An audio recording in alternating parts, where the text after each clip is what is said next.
are going to run straight through here. We've now got Salazar, Solaris, and Kodiak in that order. After that, we're going to take Q&A.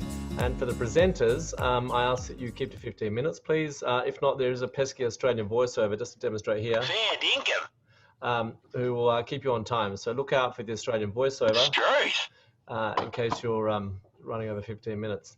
With that, Merlin, I'm going to hand over to you. Tell us about Salazar and searching for big wave copper. I will do. Thank you very much. Let me just go to screen share and see what we've got. How's that? Can you see that and can you hear me? Right, I will crack on. So Salazar Resources, what I'm going to talk about today, thank you very much, Simon and Roger in Arlington. It's great to be part of this. It's been a hell of a day so far. We've heard quite a lot about looking for porphyries undercover, particularly with Jamie's green rock stuff. But in Ecuador, there's been so little work done, and the geological endowment is so good that you can actually find porphyries at surface. And that's really what I'm going to be talking about in the next 15 minutes, about how we look for porphyries and how we find them. We certainly believe that if you're looking for porphyries, Ecuador is the right place to go. It's got a great track record in recent years, now that the work's being done of turning up these mineralized ore bodies, and crucially, they're being found at surface. In terms of us being the right team, Salazar Resources is an Ecuadorian company, and we've got great expertise and depth. We're proven in country, we're trusted in country, we've got phenomenal CSR credentials, and I'll talk you through the track record as well, although Simon did mention that. In terms of the right time, we believe this is absolutely the right time for Salazar Resources, because if you look at the market cap there, $42 million Canadian, we've actually got 3 carried projects, and one of those is the 9 million tons, 5% copper equivalent El Domo project, which is going through into feasibility at the moment. And we've also got 20% carried stakes on 2 porphyry projects.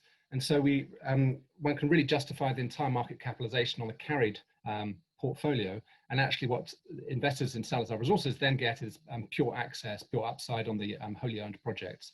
And we'll be drilling 3 of those projects in the next 12 months. So at present in the portfolio, we've got 6 projects in the portfolio in Ecuador, 2 of which are VMS projects, and we've farmed out 3 of them and we've kept 3 of them. The projects here in blue are the 100% owned Salazar Resources projects. So that's RUMIñAHUI, that's a porphyry target up next to the Cascabel Urimagua deposits. Los Osos here, which is a porphyry target right next to the Cangrejos Lumina Gold 17 million ounce deposit. And Macaramina is a VMS that we're also going to be drilling in the next 12 months, but I won't talk about that today anymore. El Domo is the VMS that we've farmed out. That's 9 million tons at 5%, and we've carried 25% all the way through to production. And these are the 2 porphyries, Pichili and Santiago, that we've also in the partnership with Adventus Mining. When I talk about the track record of discovery, this is absolutely real. We're proven mine finders in country, and the team, before Salazar Resources was formed, has been involved in a series of discoveries. These include the Gabi project that Simon mentioned, 300 million tons, Cangrejos, Mirador, Fruta del Norte, and Rio Blanco, and of course El Domo, which was part of our own portfolio. And we've got this extraordinary expertise and depth from our 4 senior geologists and Freddie Salazar, CEO and president. But it's not just them. We've got a strong support team. We've got at least 20 geologists, field technicians. We've got agronomists and environmental scientists who are all involved in the CSR programs. And another factor that we've got is the Andes drilling subsidiary, which has got 3 wholly owned rigs. That's a kind of a separate business unit owned by Salazar Resources. It does 2 things. One is it provides income, probably in the region of about $1 million a year, which really helps with the G&A and keeps the dilution to a minimum within the company. It also provides us with ability to drill at cost in country. The way that we look for and find porphyries is very much driven by our heritage. The majority of the team is Ecuadorian, and we've got decades of relevant experience. So Freddie was the head for Newmont and ran a countrywide evaluation program. Pacho and Carlos were also involved.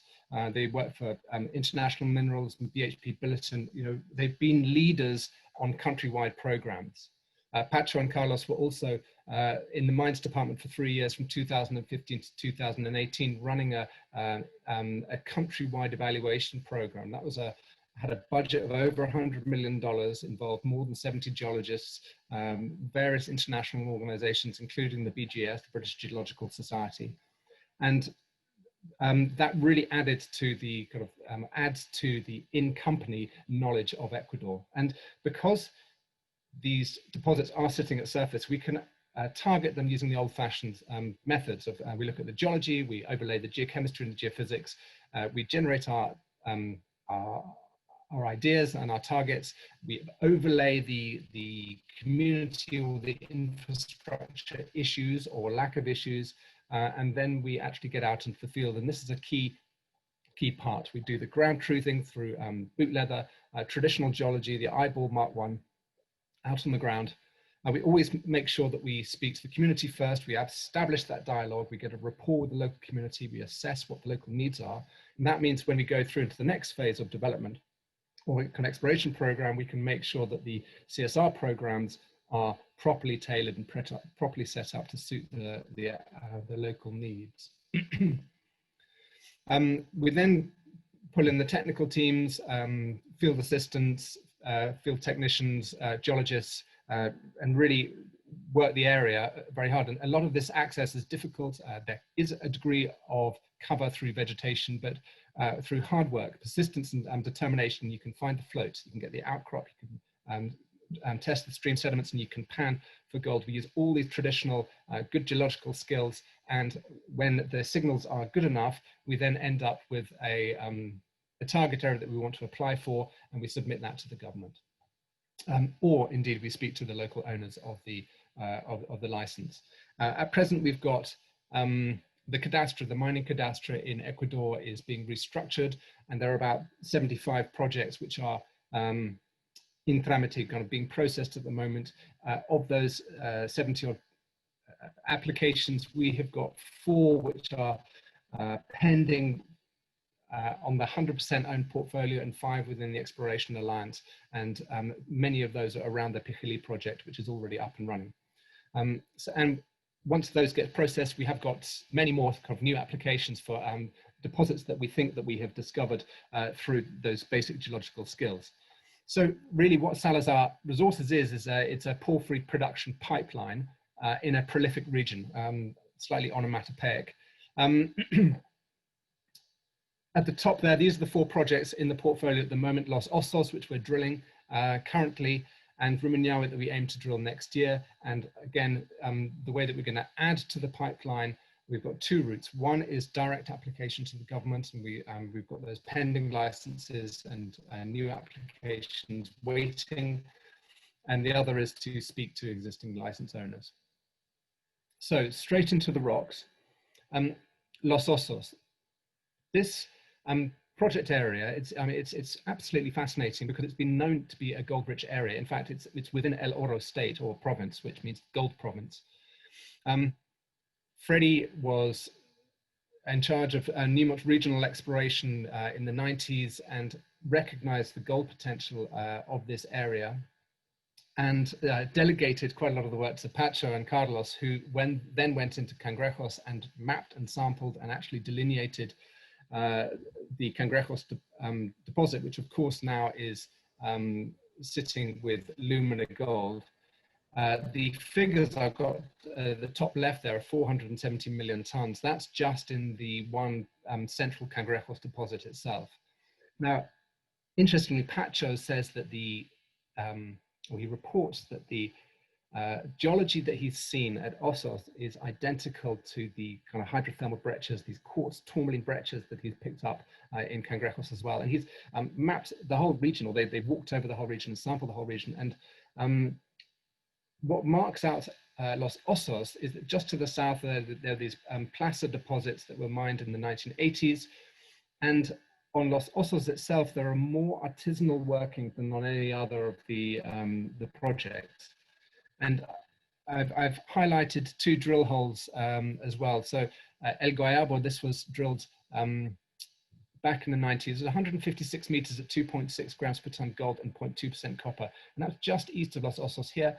And Colorado reprocessed some core, and that is they reported 145 meters at 1.5 grams gold north of Los Osos. Now, if I just pull down into the next slide, we've remapped this area and done detailed soil geochemistry over it. We've got significant gold anomalies in the kind of the northern portion of the license area, with some small copper anomalies overlaying that, and extensive hydrothermal breccias. Now, these hydrothermal breccias are very dynamic and pretty exciting stuff. We've got lots of pyrite and chalcopyrite veining through them, disseminated sulfides.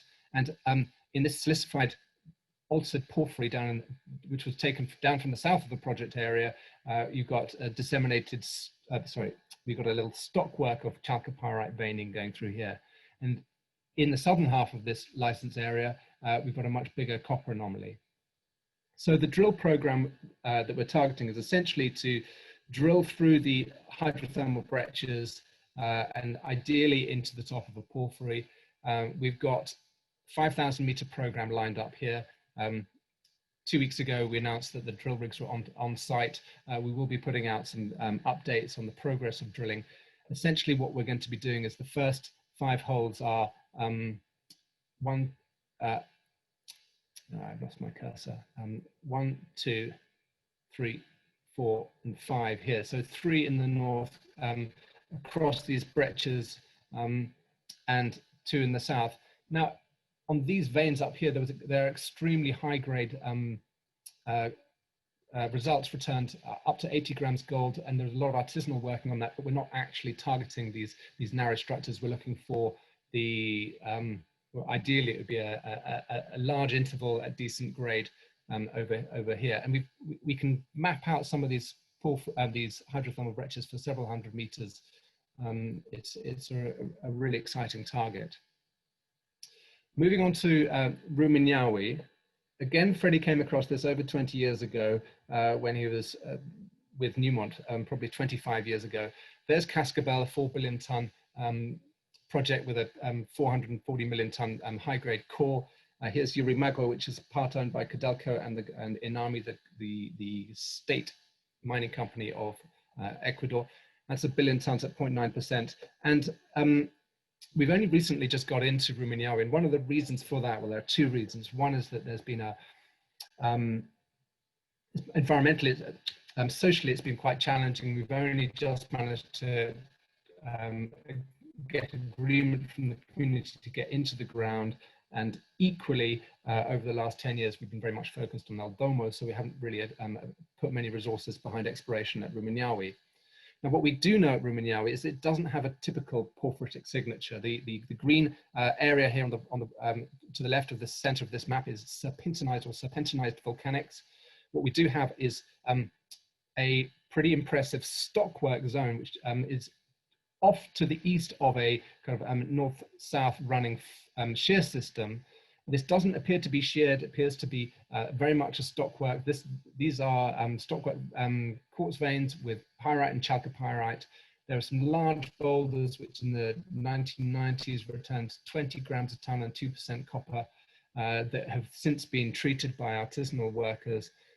So we believe that this could be related to a porphyry, but at present it's looking like a kind of a standalone gold target that we'll be drilling. We'll put the model on it later. We'll be led by the science on that.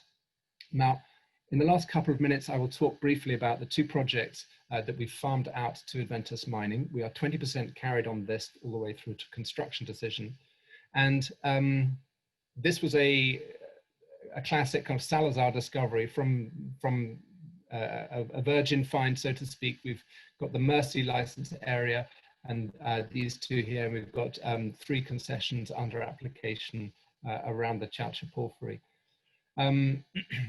It is being drilled at the moment. I don't want to preempt Adventus mining. So the latest, the latest news release is that the Mercy 3 was down to 270 meters and was hitting veining with chalca pyrite, and they've intercepted breccias in some of these, in some of the upper holes. We're in the Zamba Waiku area of the Mercy project here, and there was a pretty impressive hydrothermal breccia discovered in the creek here. So results from this will be coming out shortly in the coming weeks and months. Finally, just before I finish, I'll mention the Santiago project. It's south central Ecuador. It's one of the few projects, one of the few porphyries which isn't related to another porphyry, although there has been mineralization known here for many, many years.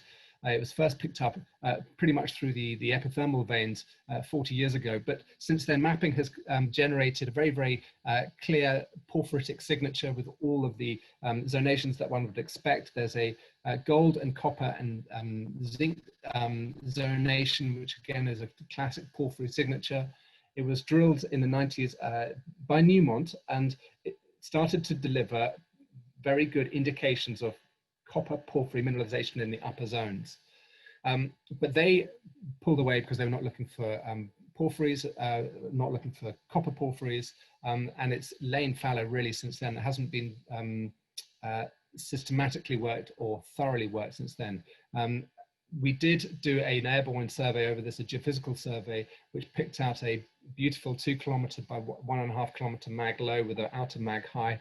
So we really believe this is a big porphyry system, and this will be drilled during the course of next year. And thank you very much. That is me done. Marvelous, Merlin. Thank you.